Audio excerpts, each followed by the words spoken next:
हरे कृष्ण। बहुत बहुत धन्यवाद। महाराज ने बहुत अच्छी व्याख्या की। तो ये जो श्लोक है ये 9 योगेंद्रों में से कवि नाम के जो योगेंद्र हैं वो बोल रहे हैं। और योगेंद्र का मतलब क्या है? जो सबसे श्रेष्ठ योगी हो। जैसे गीता में 6वें अध्याय के अंत में भगवान कहते हैं कि योगी नाम अपि सर्वेषां मद्गते नान्तरात्मा। तो सब योगियों में सबसे युक्ततम, सबसे श्रेष्ठ यानी योगेंद्र उससे कहते हैं जो अंतरात्मा, अपने अंतरात्मा से कृष्ण का भजन करे।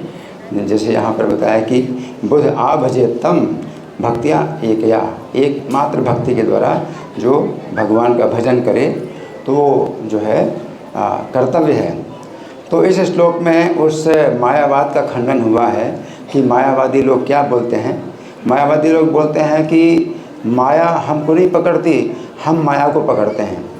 तो माया को वो जड़ वस्तु समझते हैं कि माया नहीं पकड़ती हमको, माया को तो हम पकड़ते हैं। तो हम माया को छोड़ दें तो बस हम मुक्त हैं, माया थोड़ी हमको पकड़ रहे हैं, हम ही माया को पकड़े हुए हैं।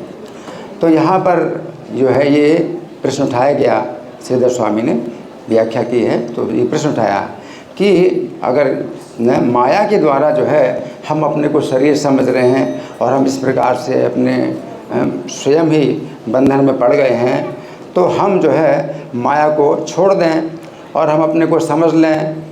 तो वो ज्ञान योग की विधि है कि हम अपने को जो ज्ञान का अभ्यास करें, अपने को समझें कि भाई हम जो है नित्य मुक्त हैं, हम नित्य प्रबुद्ध हैं। अपने को इस प्रकार से समझ करके हम जो है माया से छोड़ सकते हैं और माया हमें पकड़ती नहीं। माया के जो है कोई विचार ही नहीं करते कि माया पकड़ने वाली है।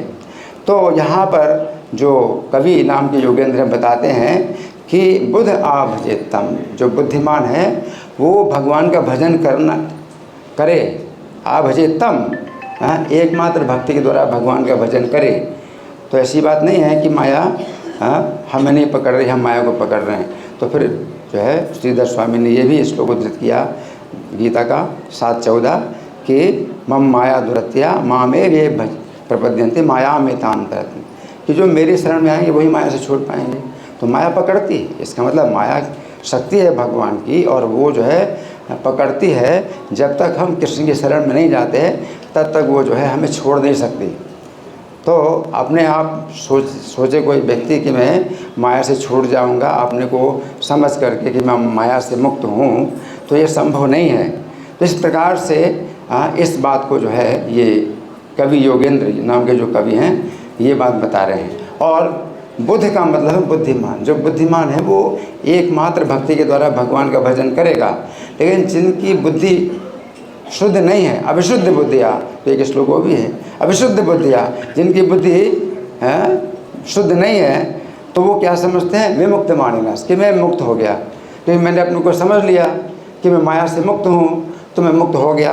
तो विमुक्त मानिनाश तो ये भावा, तो भगवान के प्रति उसकी भावना समाप्त हो गई कि मैंने अपने को मुक्त मान लिया तो मैं मुक्त हो गया, अब भगवान का भजन करने की क्या ज़रूरत है।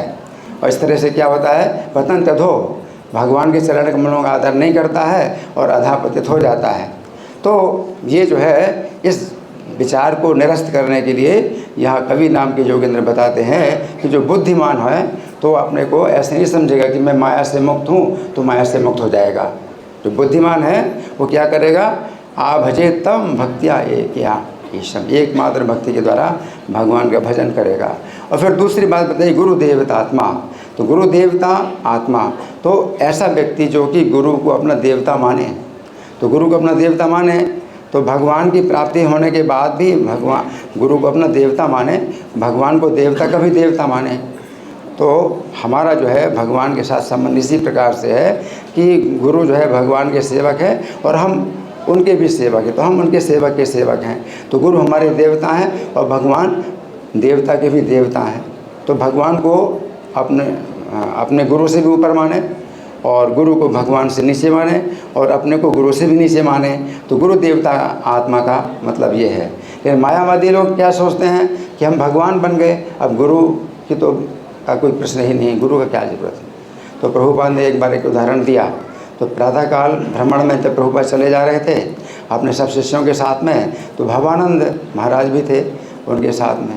तो रास्ते में जो है कुछ चढ़ान पड़ी, तो चढ़ाने के लिए प्रभुपाद का हाथ जो है पकड़ के उन्होंने जो है चढ़ान के ऊपर चढ़ा दिया प्रभुपाद को।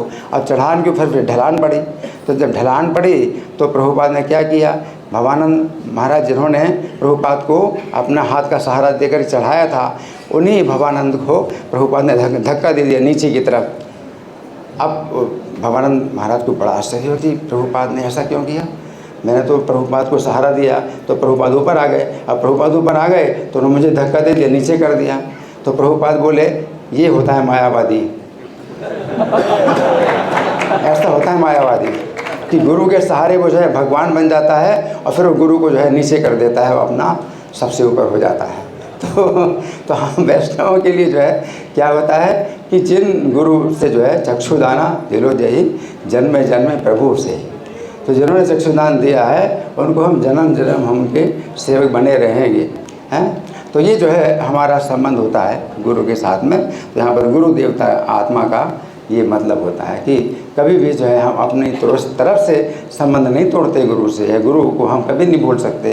लेकिन भगवान आगे चल कर के अपने परम धाम में अगर वो भगवान ही अगर भुलाएँ हैं और संबंध बनाएँ और हम भूल जाएँ तो अलग बात है, हम गुरु को नहीं भूलते। लेकिन भगवान अगर हमको बुला दें और भगवान जो है पूरी हमारी चेतना में मतलब समा जाए तो वो अलग बात है कि फिर वो व्यक्ति भगवान के प्रेम में पागल हो जाता है।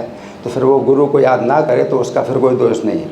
लेकिन अपनी तरफ से हम जो है गुरु को भुलाएं वो दोष होता है।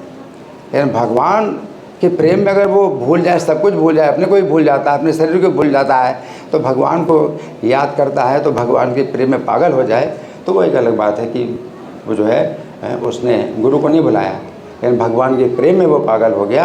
और वो जो है अगर इस प्रकार से सब कुछ भूल जाता है, अपने को ही भूल जाता है, तो उसमें फिर कोई दोष नहीं लगता। हरे कृष्ण।